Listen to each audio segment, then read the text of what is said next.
तीन बोलना। नमस्कार, खबरिया टॉप में आप सभी का स्वागत है। मैं कुमार रवि। कहते हैं मानव जीवन का जब पहिया चला है, जब इसके विकास का सतत प्रक्रिया चली है, तो उससे पहिए का जब जुड़ा हुआ उसके जीवन से, तो उसका निरंतर विकास होता गया। चाहे बात प्राचीन काल की हो, चाहे मध्यकालीन इतिहास की बात हो, और चाहे आधुनिक, और चाहे आज के दौर वैश्विक दौर की बात हो, जिसमें 5G, 6G, 7G की बातें हो रही हैं यहाँ पर।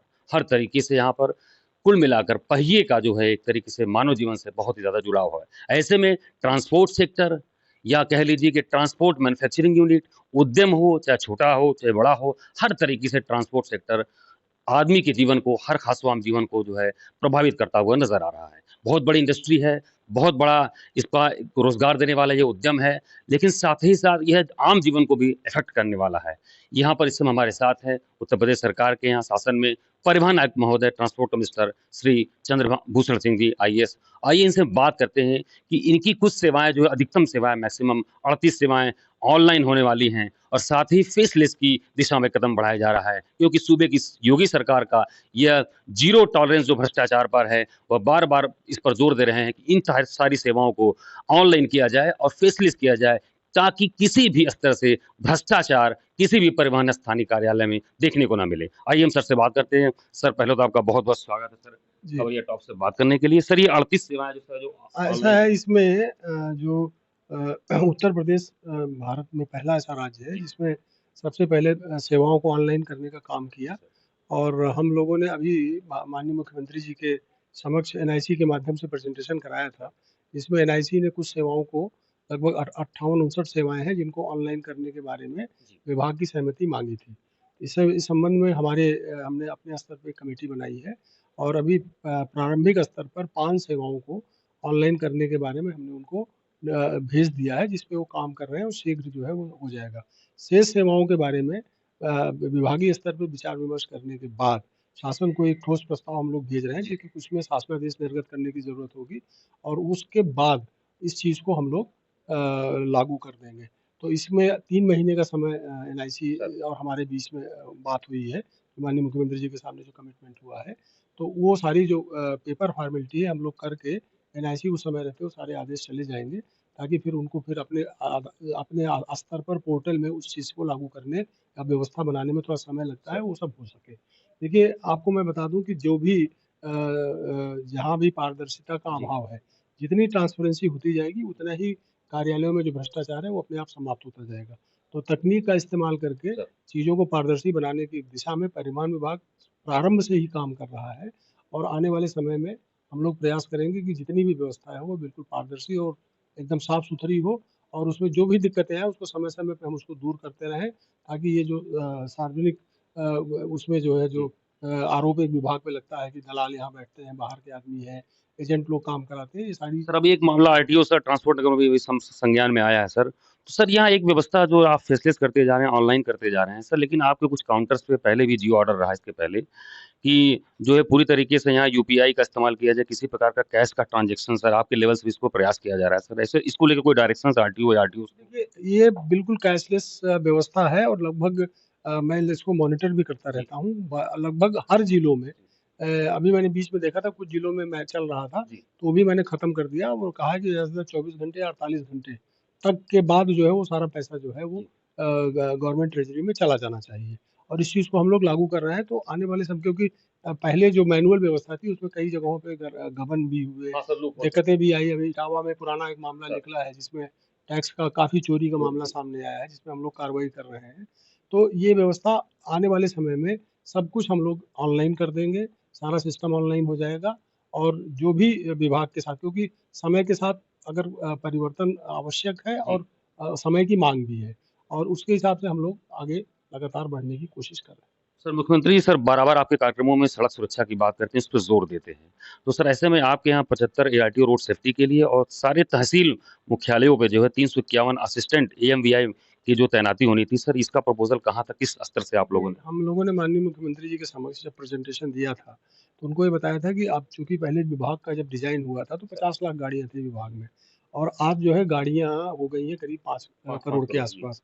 और इसी तरह से जो रोड नेटवर्क था वो बहुत कम था।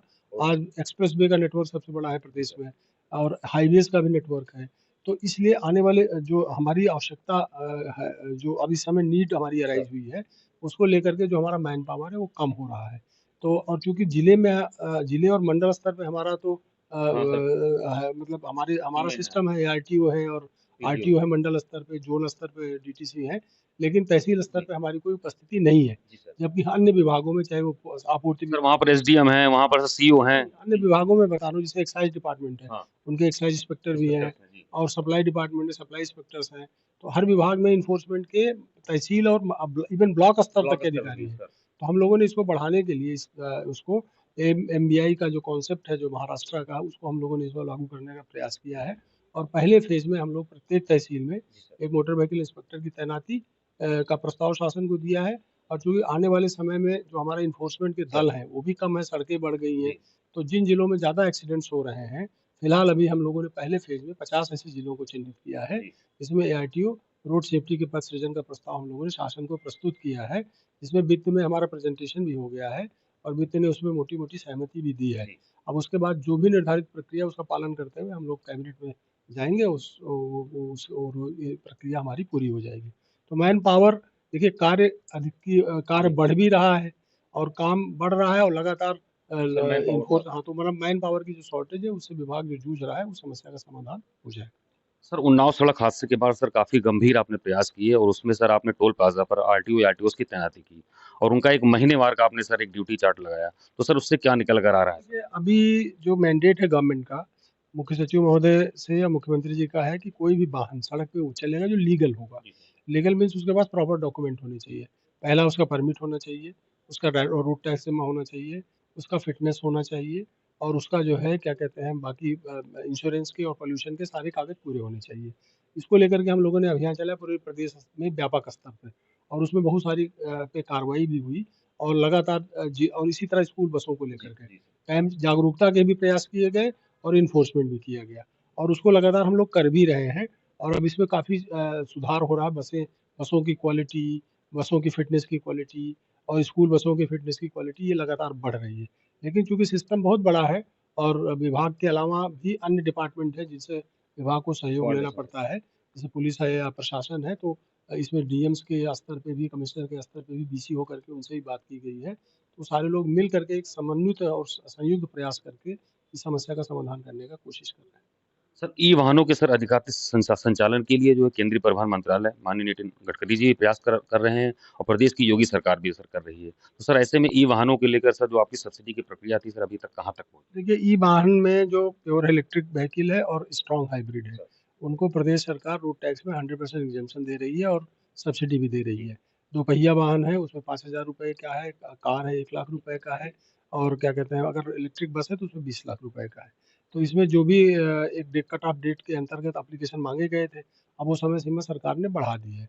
तो हम लोगों ने अभी आरटीओज़ के साथ बैठक करके जो भी डीलर पॉइंट, चूँकि डीलर पॉइंट पर रजिस्ट्रेशन जी, होता है, तो मैंने कहा सारे डीलर्स के साथ बात करके जो भी इसके लिए पात्र हैं उनका अप्लाई अप्लाई कर, जो सीधे अप्लाई कर रहे हैं वो हमारे पास आ रहा है और जो लोग नहीं अप्लाई कर रहे हैं, क्योंकि ये छोटे वाहनों में 5,000 रुपए है तो बहुत ज़्यादा लोग इंटरेस्टेड नहीं रहते हैं या जानकारी भी नहीं रहती है, तो प्रचार प्रसार करके और उनको उनको मोटिवेट करके उनके फॉर्म भरवा करके हम लोग सब्सिडी बांटने का काम कर रहे हैं और अभी हम लोगों ने लगभग 13-14 हज़ार वाहनों को दिया है और जो एप्लीकेशन अभी आरटीओ जी। स्तर पे पेंडिंग है या मुख्यालय पेंडिंग है उसका निस्तारण कर रहे हैं। फिर हमने ये कहा कि डीलर के साथ बैठक करके जो उनके स्तर पे पेंडेंसी है उसको भी लेकर के शीघ्रता से उस पर कार्रवाई करी जाए। सरकार ने इसमें 50 करोड़ रुपए और देने की जी। बात कही है, वो भी धनराशि सरकार से माँगी जा रही है। आने के बाद वो भी समय से वितरित होगा। सर एक आखिरी सवाल sir high security number plate को लेकर सर बराबर आपके सर्कुलर जारी होते हैं। तमाम जनपदों में अभी भी बाकी है और बहुत ज़्यादा उनके साथ छेड़छाड़ की भी सूचनाएँ आ रही हैं। तो सर हाई ऐसे में क्या? सिक्योरिटी पर नंबर प्लेट लगाने के लिए देखिए, जब जो व्यवस्था है 21 के बाद के जो वाहनों में इनबिल्ट आ रहे हैं, जी, उसके पहले के वाहन हैं, उसमें भी जो हम लोग अभी देखे हैं तो लगभग 40% 35-36% से 40% वाहनों में लग गया है। जी सर। और अगर ये आंकड़े देखे जाएँ तो भारत में पूरे हर स्टेट में सबसे ज़्यादा उत्तर प्रदेश में हाई सिक्योरिटी नंबर प्लेट लगे हैं। और अभी भी शिकायतें आती हैं, समय-समय पे चालान की व्यवस्था भी है कि अगर नंबर प्लेट गलत लगा कर के चल रहा है, कुछ कई कई जगहों पे डुप्लीकेसी की भी शिकायतें आई, उसमें भी एफआईआर हुआ, उसमें भी कार्रवाई हुई। लगातार पुलिस के स्तर, ट्रैफिक पुलिस के स्तर से भी और हमारे एजेंसी के माध्यम से भी ये अभियान चलाया जा रहा है और प्रयास किया जा रहा है कि जो बचे हुए हैं उसपे उसपे भी हाई सिक्योरिटी नंबर प्लेट लगवा दी जाए। सर एक सवाल आखिरी हो गई सर ये कि सर परिवहन कार्यालयों में सर जो आपने बराबर एक सर्कुलर जारी किया कि वहाँ पर आईडी कार्ड लोग लगा के रहें। बाहरी व्यक्ति जो है तहसील परिसर में या परिवहन जो परिसर में न देखने को मिले। सर इस पे क्या सख्त आपका एक इसमें बड़ा स्पष्ट है, कई जिलों में जिलाधिकारियों को भी माननीय मुख्यमंत्री जी के स्तर से निर्देश रहा, कमिश्नर को भी स्तर रहा, छापे डाले गए, कार्रवाई भी हुई है जिले जिले स्तर पे। हम लोगों के भी जो संज्ञान में आ रहा है उसमें कार्रवाई हो रही है। कल लखनऊ की जानकारी, उसमें भी कार्रवाई, उस बाबू को सस्पेंड कर दिया गया। लगातार ये कहा गया है कि बाहरी व्यक्तियों का, लेकिन चूंकि हमारा विभाग जनता से जुड़ा हुआ विभाग है, इसमें लोग कार्यालय में अपने काम के लिए आते हैं, और अगर वहाँ पे आते हैं तो उनको अनधिकृत नहीं मान सकते हम लोग। पब्लिक का कोई आदमी अपने काम के लिए आ रहा है तो अनधिकृत नहीं है। लेकिन फिलहाल इसमें कोशिश ये हो रही है कि जहाँ मैन पावर की कमी है उसको दूर करा जाए और समस्याओं का समाधान करें, क्योंकि दिक्कत जो समस्या है उसकी समीक्षा करके तब उसका निस्तारण किया जाना चाहिए। फिलहाल विभाग के स्तर पे स्पष्ट निर्देश है कि कोई बाहरी आदमी जो दलाल टाइप का है, जो दलाली की पर्पज से आ रहा है, अनधिकृत है, उस व्यक्ति को ना आए। जो अधिकृत व्यक्ति है वो आएगा, वो काम कराएगा, क्योंकि जनता से जुड़ा विभाग है तो लोगों को काम भी रहेगा। कभी किसी का डीएल का काम है, किसी आरसी का काम है, किसी का टैक्स का काम है, बहुत सारी चीजें हैं, तो वो आएगा ही आएगा। तो ऐसे लोगों को चिन्हित करके, और मैंने अधिकारियों को भी कहा है कि अगर कहीं इस तरह की बात आएगी तो उनके विरुद्ध कार्रवाई। तो ये थे हमारे साथ ट्रांसपोर्ट कमिश्नर चंद्रभूषण सिंह जी, और उन्होंने स्पष्ट तौर पर निर्देशित किया है कि किसी भी तरीके से उनके कार्यालयों में, एआरटीओ आरटीओ कार्यालयों में जो है बाहरी व्यक्ति, क्योंकि ये सीधे तौर पर ये विभाग जो जनता से जुड़ा हुआ होता है, ऐसे में तमाम काम के लिए आते हैं, रूटीन काम के लिए, लेकिन फिर भी इसके बावजूद अगर ऐसा कोई आता है तो शिकायतों का त्वरित निस्तारण किया जाए, उस पर कार्रवाई की जाए। साथ ही यह भी बताया कि किस तरीके से ई वाहनों की सब्सिडी के लिए इनका विभाग लगातार जो मॉनिटरिंग कर रहा है, लोगों को जोड़ रहा है, और साथ ही यह भी बताया कि किसी भी प्रकार से अनधिकृत वाहनों का संचालन, उस पर जो है ठोस कार्रवाई की जाएगी। मैं कुमार रवि, परिवहन आयुक्त कार्यालय से, फोटोग्राफर समीर के साथ।